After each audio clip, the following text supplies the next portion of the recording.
everybody, it's Stephen here for the Idiot Quilter, and today I just thought I'd do some general mishmash of all kinds of things, what I've been up to in projects, update on the Janome 15,000 problem, the quilt behind me, and some things that I've purchased lately. So let's get right into it and let's talk about the quilt behind me. And let me get my cable out of the way. I've been working on this for a week, I guess, and it started out as an experiment. Each of those squares, and I call this quilt circle and a square, go figure. I created each of the blocks with something called the circular sewing attachment, and I do have a video. I think it's video number 69, episode 69, where I show you how I created each of these little blocks, and then it blew from there. I just had some scrap fabric left over and decided to use all of that to create this. Now, this is not a pattern. This is something I've created on my own. It's got a bit of an Art Deco feel to it, I think. The border pieces, especially because I did them sort of on this angle idea. But as I said, I will have up a whole video about my process putting this quilt together. I haven't put that up yet because I'm waiting until I go ahead and quilt it, and I want to add that sequence to this series of videos as well. Now, that may not come up for a few days or more because I'm a procrastinator when it comes to doing the actual quilting. I have not yet decided whether I really like doing the quilting part. Now, when I first got started in quilting, I kind of poo-pawed the idea of having somebody else quilt your quilts for you.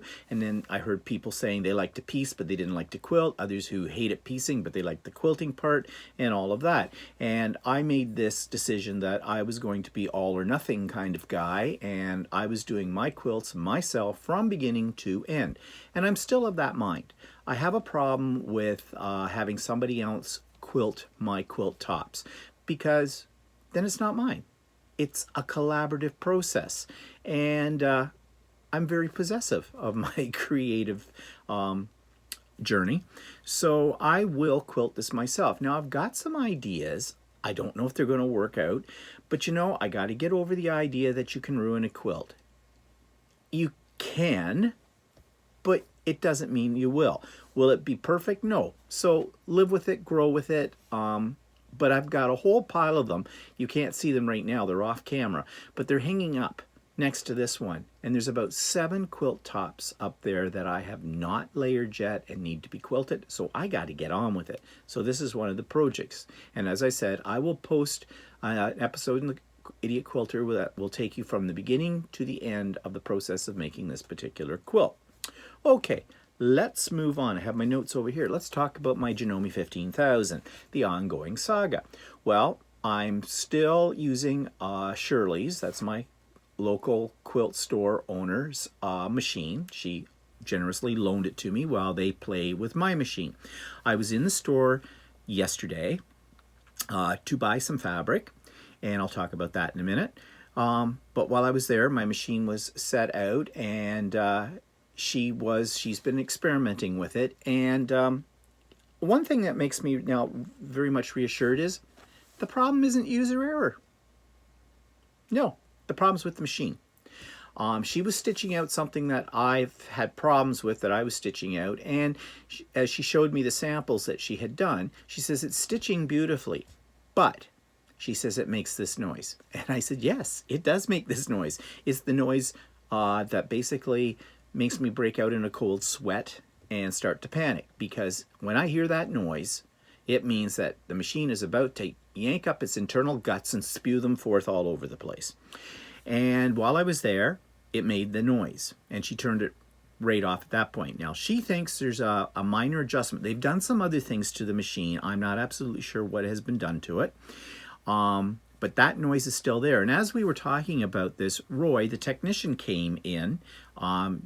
I am sure Roy wants to see the tail end of me out of there. This is probably a real pain in his butt. And I don't blame him for that. But she still thinks there's a couple little minor adjustments that can be done that will eliminate that problem. we shall see. I had made a suggestion to her in text mail that maybe we could try.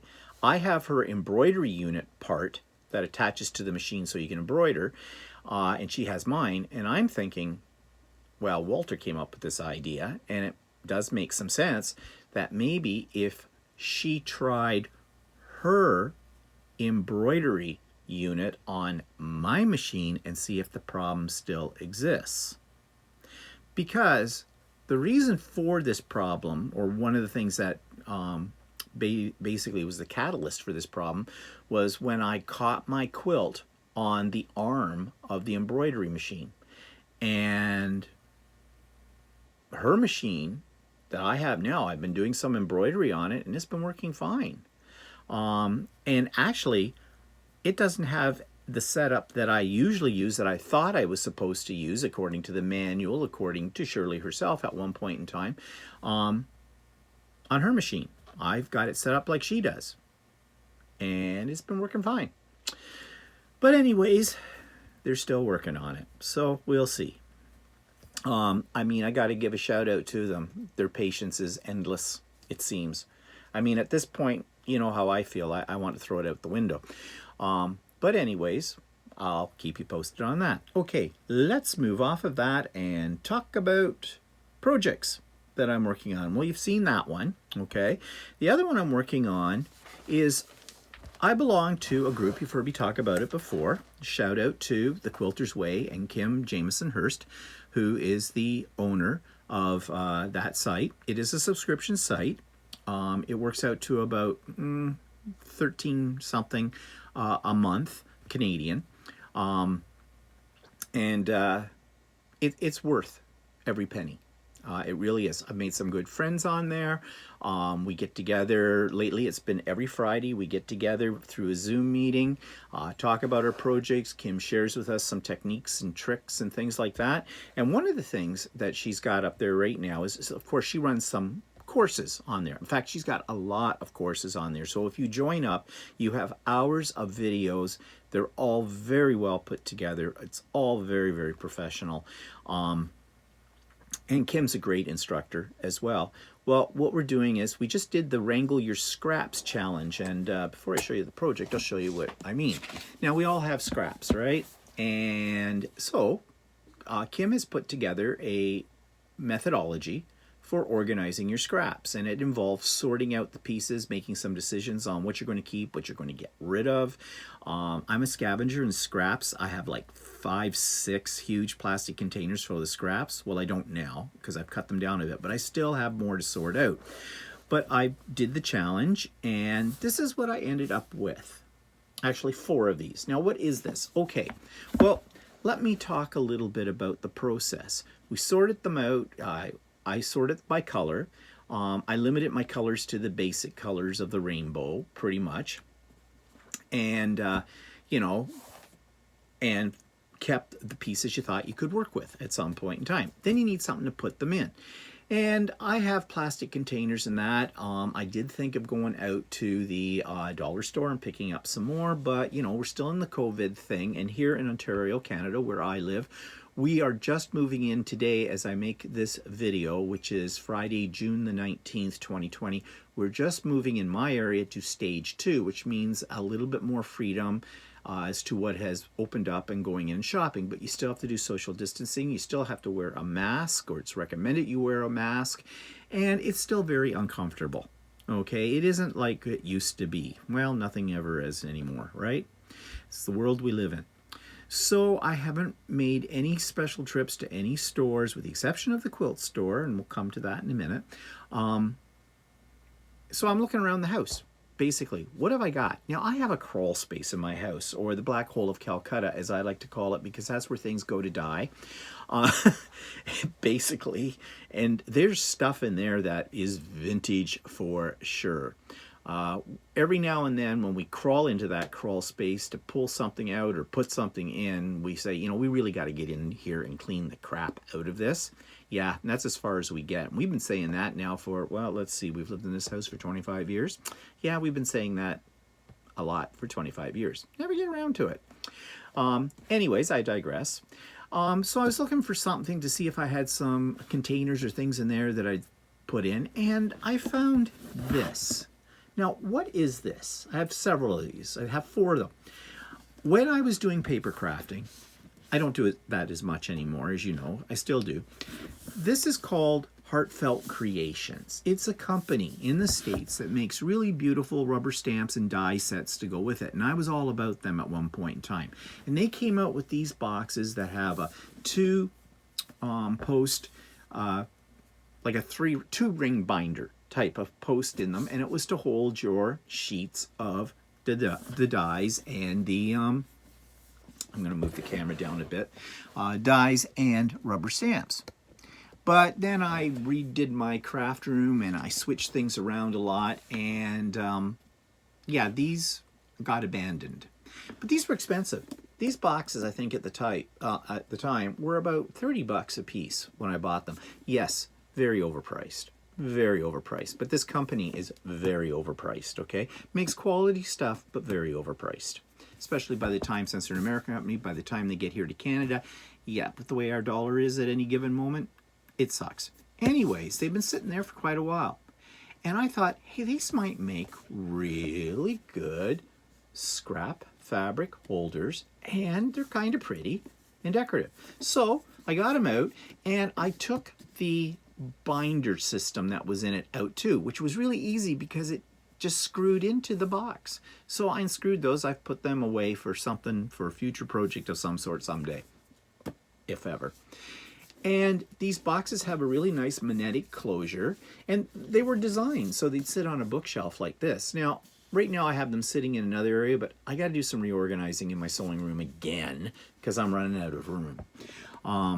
So this is what it looks like. I used my label maker to label what's in here. This one says scraps, white, black, and gray scraps. And this is magnetic, and it opens up, and lo and behold, look what's inside.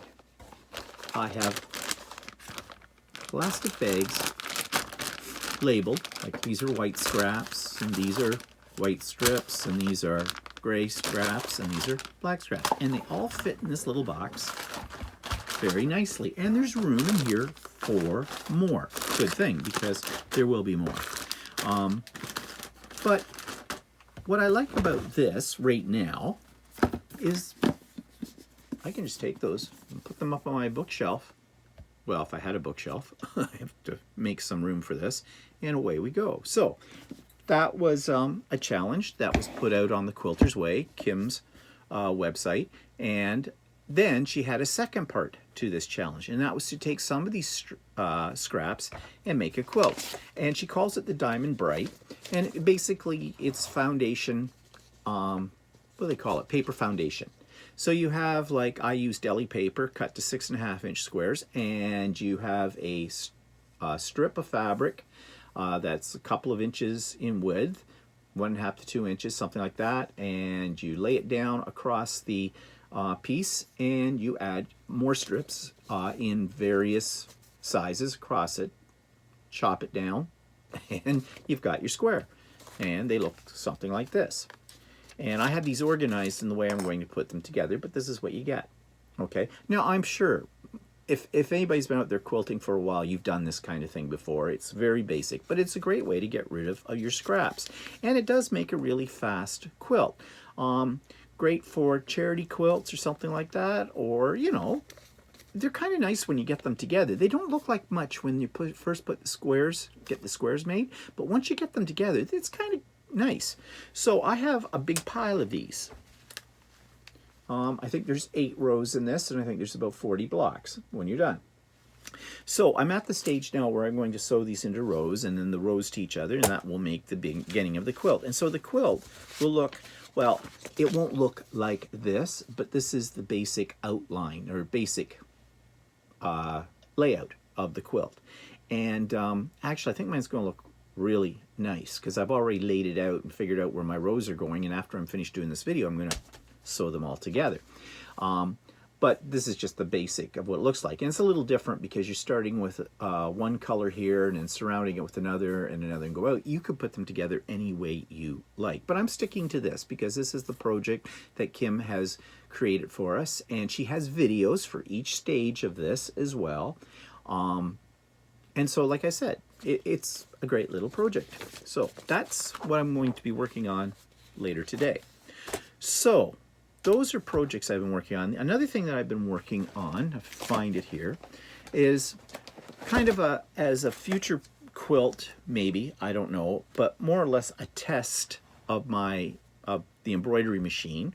And the embroidery machine, and it's Kim's embroidery machine, has been working fine. So it isn't me, it was my machine, okay? And so I've had these, I bought these a while ago, kaleidoscope animals.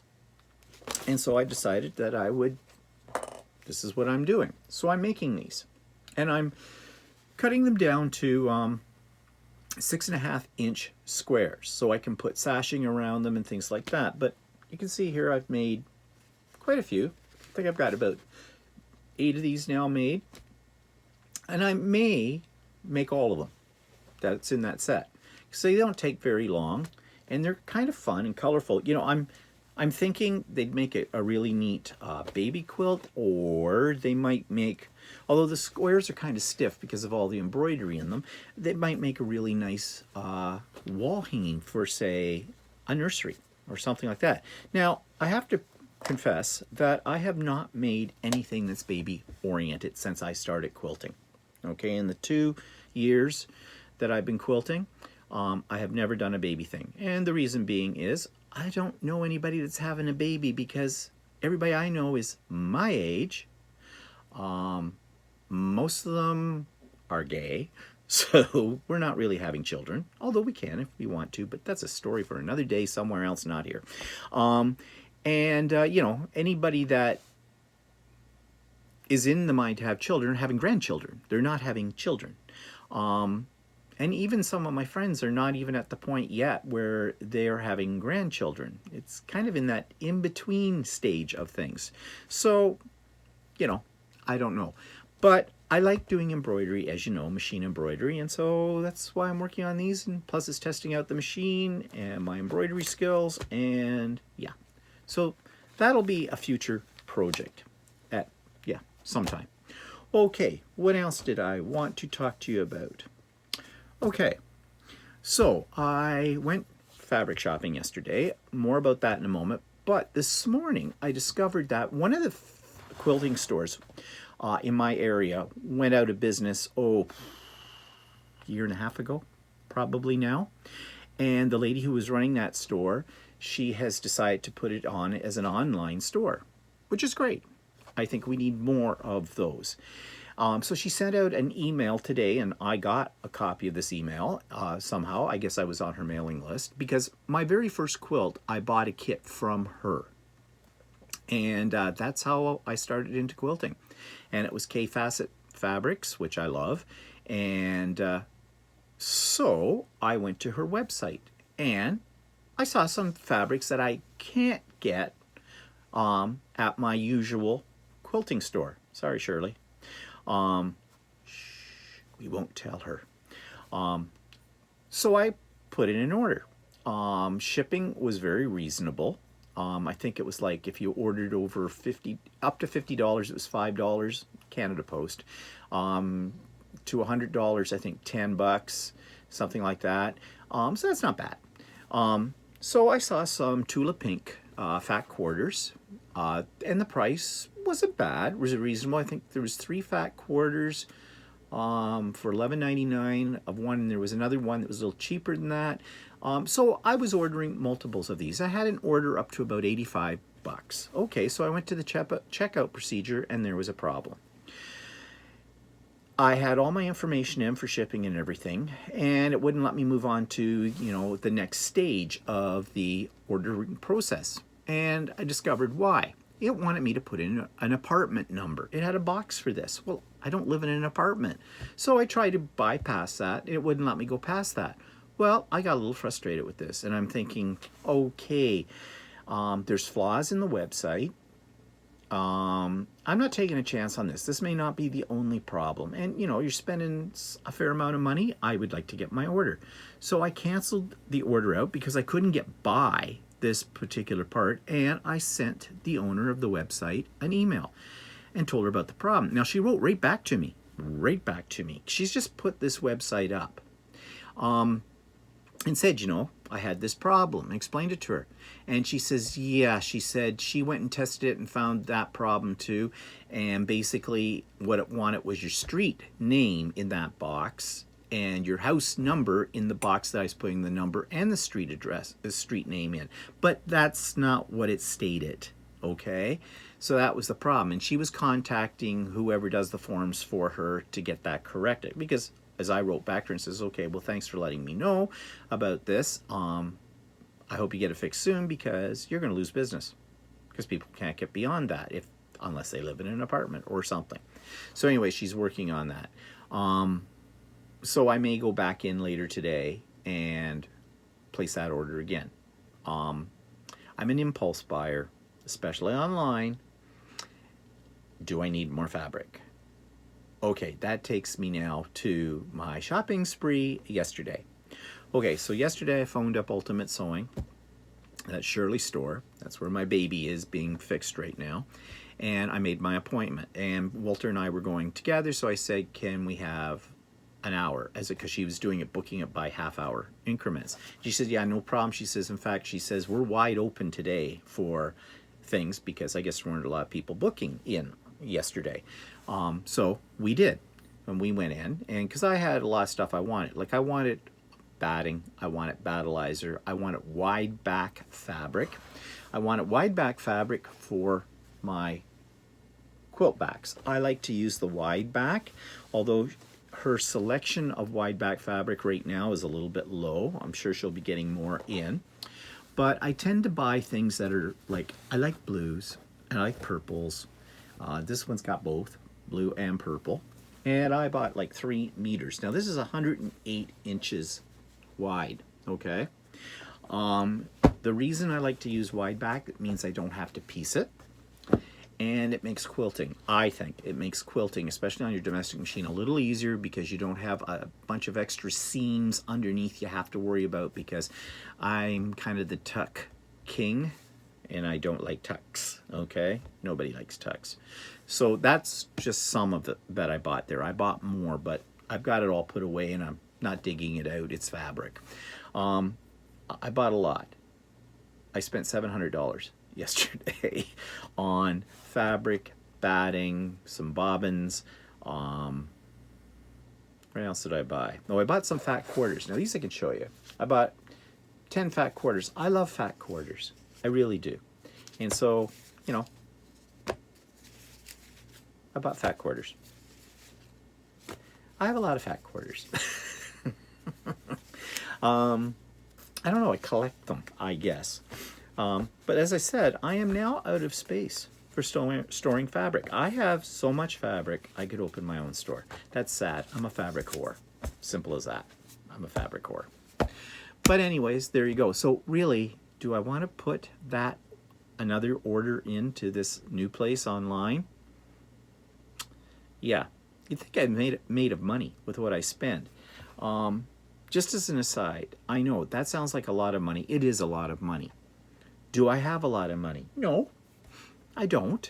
I've said this before, I'm comfortable, okay? But I don't have a lot of money.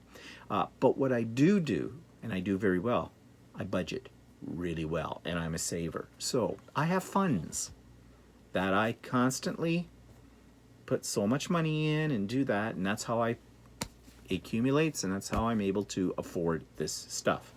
I don't buy it on credit. I pay, well, debit card, which is the same as cash, kind of a thing.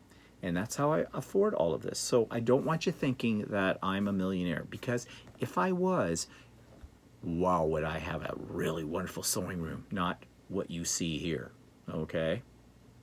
And we do have plans. I don't know when we'll start it, but we're going to have to start soon, I think, because I'm running out of space to change my craft room into a sewing/craft room, more sewing than crafting. It's a big job, I've talked about before. The room has to be gutted.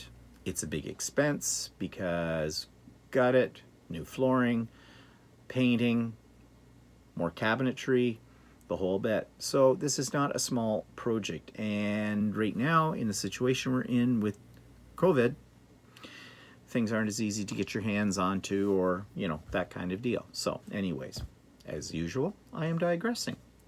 So what else have I bought lately? Well, I did have an order. Now, I put this order in on May the 30th. This is June the 19th. I got it yesterday, or 2 days ago, from a place out west in Canada called Runaway Quilts. I like to buy Canadian. Sorry, Americans, but my dollars have to go to my own country. Plus, buying stuff from the States, Canadian dollar sucks against the American dollar, and then there's the shipping. So, you know, it's a small fortune to get stuff. Costs you more for the shipping and then the exchange rate than the actual product price.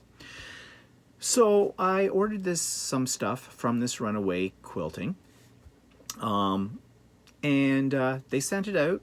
Like, I ordered it May the 30th. I think they sent it out June the 1st, and it came through Canada Post and sat in Toronto for 10 to 12 days before it got to me. But I finally got it. That was not the fault of Runaway Quilting. That's the fault of our postal system. They blame it on COVID. Everything is blamed on COVID. Yeah, whatever. So, what did I buy? Well, I bought some fabric. I'm not going to show it to you because honestly, I don't remember which fabric it was. I did buy... They had a sale going on a few things. They had this on sale. It's called the Quick Cabin 1.5 inch strips. It's a ruler for making log cabin strips. Now, I don't know about you. I like log cabins, but for some reason, they all go wonky on me, my blocks, when I'm cutting them. I don't know why. Well, actually, I do know why. I think there's a secret impressing, and I saw this on a YouTube video. That helps. But I thought this couldn't hurt. Now, this was on sale. I think it was regularly like $23. She had it on sale for, I said she, well, I guess it's a she, but Runaway Quilting had it on sale for 10 bucks. So I thought, I'll pick one of those up. What the heck? I'm also not only a fabric whore, I'm a ruler whore. I have all kinds of rulers. More than I'll ever need. But there's something about them. They're a gadget. I love gadgets. I bought that. I also bought this pattern. Now, this is a Laura Hine pattern. It's a collage pattern. I've admired them for a while. I have never done one. And so this was on sale too. It was regularly $43.50. It was on sale for 23 bucks. So I picked this up as well. And I got a thing for roosters right now. So there's probably a joke in there, not going with it. Yeah, I'm going to try this at some point in time. Now, of course, this could be another thing that would take me away from quilting things like the one hanging behind me, so I've got to have some self-discipline and get on with the quilting with that. So we're saving this. And it's made with, it looks like a lot of scraps. So that might be fun. So I bought that. I also bought, I have them out of the package, but they had a package of 10 friction pens. You know, these are the ones that you can mark up on your quilt and use an iron and they disappear. And they were on sale for 10 bucks, and I think regularly they were 25 for the package. So I thought, it might have been 15 bucks I got them for. So I bought these as well. So, can you have too many marking pens? I think not. And then I bought this stuff. Where's the other one? Okay, I'm just looking for that. Okay. There's a company in Canada, I think this is Canadian product. It is not easy to get. It seems to run out because it's so popular. It's called, well, the company's called Acorn, and they have this precision piecing products. Now, one thing they have is this seam align glue. This is great. I forget what project I used, and I think I used it on my Borgello. When you got a lot of seams that don't want to cooperate when you're trying to match them up, you put a couple of drops of these to glue it down, hit it with your iron for a few seconds, it sets it, and it holds. And you can, like, forget about pins, this stuff really works well. And the thing is, it's repositionable as well, and it doesn't leave any kind of sticky residue or anything like that. So This is an excellent product. And you can get a little bottle with a fine tip point on it. I didn't get that. I've got some of those though laying around here that I can use with this. I may use it today when I put this other thing together because there's a lot of seams in it too. But I had bought this some time ago at a craft fair kind of a thing, or craft show, sewing show, probably about a year ago. And I haven't used it that much, but when I have used it, it's been excellent. But Kim loves this stuff from the Quilter's Way, and she loves another product they have called Precision Easy Press Fabric Treatment. Now, if you've got stubborn, sounds like a commercial. If you have stubborn stains, no, not stains. If you have stubborn seams that just don't want to lay down, you give it a little bit of this stuff on it, press it, flattens it right out. It works really, really well. In fact, it works so well that I've been looking at, and I haven't done it yet because it's kind of on the pricey side, but buying a gallon of this, a refill. But I got this and this Mr. bottle, okay? And by the way, these Mr. bottles are all the rage these days. I think they started out in the hairdressing business because what they do, unlike a regular spray bottle, is when you pull the trigger, it does a light mist. It's kind of continuous. You know, as you hold down the trigger, it keeps coming through. I have one of these bottles that I put Easy Press in, and it worked for a while, and then it's kind of stopped working, and it's been a pain in the butt, so I don't even use it anymore. I don't know if it was because I bought a cheaper version of one of these bottles or something like that, because these bottles in my quilting store run about 25 bucks for them. I think I bought it on Amazon for $9.99 or something in the hairdressing section of Amazon. So maybe that's it. We'll see. This one, these two things came together and they were on sale as well. They were on sale for 25 bucks. And you don't need a lot of this stuff, so it'll last. Now, the other thing that I got when I got the glue part was this little applicator. Now, I mistakenly thought this was for the glue, because what it is it's got a little nib on the end here, and it's dripping. So I put glue in it, the glue in the bottle. Well, no, that's not what it's for. If you read the damn instructions, you might know. It's meant for this stuff, so that you can just sort of just brush it across the seam and press it, as opposed to misting the whole thing. So you have the two options. So now I've cleaned that all out and I've put this stuff in here, and I'm not sure if I wrecked the nib in it or not, but I thought it came with some extra nibs, so I'll have to look for my little package of that and see if it did, if it makes a difference, because that nib feels kind of hard, and I'm wondering if that was because of the glue, although I really washed it out really well. I don't know. We'll see. But yeah, this stuff is absolutely what it's advertised to do. It does. It works really well. So, you know, you might want to consider it. Again, the company's called Acorn. I think you can get it, well, you can get it from Runaway Quilts. But if you do a search for it in, you know, where you shop and things like that, you may be able to find it. There are YouTube videos about this stuff too, so you can check that out as well. I'm not going to do a video about it because there are videos out there about it. But I can't say too little about it. It's really good. It's just not easy to get because it sells out so fast. That's why I want to get a gallon jug of this. Okay, so that was some of the other stuff I bought from Runaway Quilting and then some fabric. I also put in an order into one of my favorite sites online from Quebec called Monfil. Monfil is where I buy a lot of thread, a lot of embroidery threads and stabilizers. And I'm going to talk a little bit about stabilizers in a minute because I've had a request to do so. I bought some Aurifil thread. I love Aurifil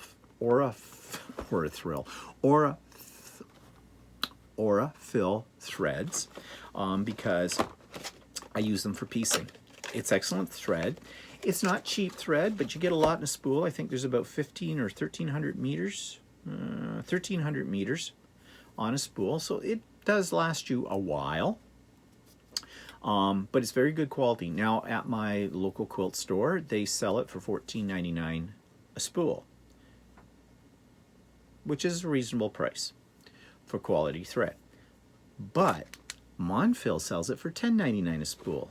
So they haven't had it for a while. So when they put out an announcement they had it, I bought 5 spools of white and 5 spools of black. Now it comes in, of course, all kinds of other colors, as you probably know as well, but white is my principal color for piecing, and that's why I got it, and it doesn't hurt to have black on hand. So I stocked up on that. Okay, let's talk for a moment. I think that's, yeah, most of the things that I bought lately. Yeah. Somebody asked me about stabilizers, and it was in relationship to doing decorative stitching as opposed to embroidery. Now, this question came from one of my earliest videos. I think it was my first one that I ever did for the Idiot Quilter about my 6700P, my first sewing machine. And it came with a lot of decorative stitches, and in that video I was showing how to use them, but at that time I didn't know what I was doing. So I didn't realize that when you use decorative stitches, you really need to stabilize your fabric. And there are many different ways to stabilize your fabric. And this person wanted me to talk about that. Well, okay, I'm talking about that. Now, this is what I do. This doesn't mean this is the absolute professional way to do things, but it works for me. There is interfacing products that you can get that you can fuse to your fabric or whatever that gives your fabric more body so that your decorative stitches don't pull the fabric together and pucker it all up. And as a machine embroiderer, I know about those kind of things. But as a machine embroiderer, there's a couple of products that we use the most. So that's what I'm going to talk about. And these work with your decorative stitches as well. So I think for the most part, when it comes to decorative stitches, what I'll often use is a tearaway stabilizer. And it is what it says it is. It's a tearaway. You put this underneath your fabric, go to town on your decorative stitches, and then when you're done, you can pull this all away from your fabric. And it works very effectively. It can be expensive. Now, I've used several different brands. When I first got into machine embroidery, I was using Floriani, and it's a great product, but it's as expensive as hell. I mean, Floriani sees you coming. There's no two ways about it. So I went exploring for cheaper but good quality stabilizers. Now, one of the first ones I came across and tried was called Bro Thread. I believe this is actually part of the Brother company, you know, people who make sewing machines and scanning cuts.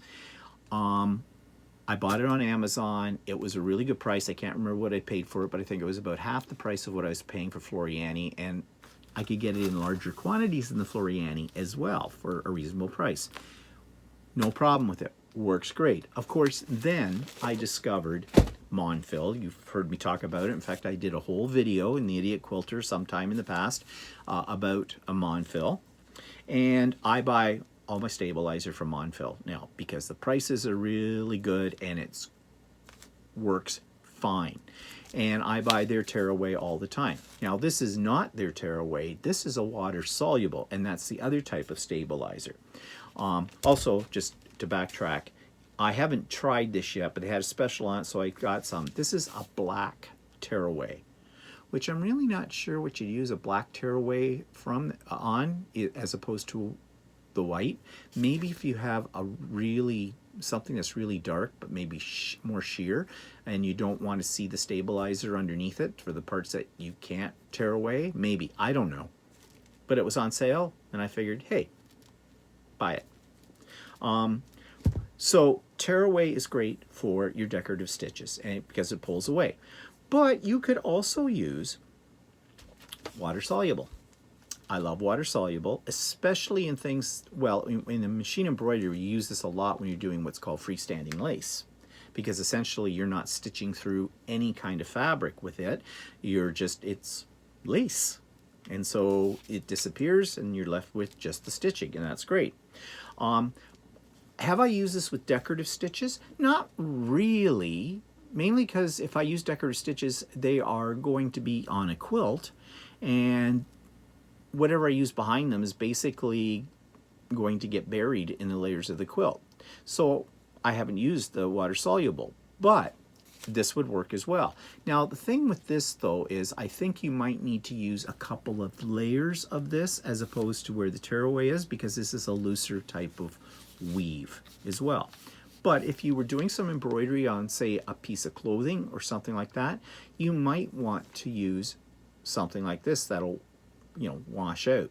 Now, of course, there are other types of stabilizer that you can use when you're doing clothing, and you know, I don't do clothing, so I don't know much about that, but I do know there's other types that you can get that are suited for clothing, and it's easy enough to do a search on Google. Just go in what stabilizer to use with clothing or with garment sewing or garment decorating garments, something like that. And YouTube, you'd be able to find all kinds of stuff about that. So that's my short version about stabilizers. But yes, Virginia, you do, that's not her name, I just thought I'd throw that in because I look like Santa Claus. Yes, you do need something to stabilize your fabric when you're doing decorative stitches. So unless you're doing it on several layers of fabric, like say a quilt block or something with some batting in it, you do need stabilizer, okay? Which is something I did not know when I made that video many, many moons ago. I do know that now. Okay, I hope that is helpful for whoever asked that question. Okay, well, I don't think there's anything else to tell you right now, so thanks for joining me, and stay tuned for future videos in The Idiot Quilter. Have a good day. See you later. Bye-bye.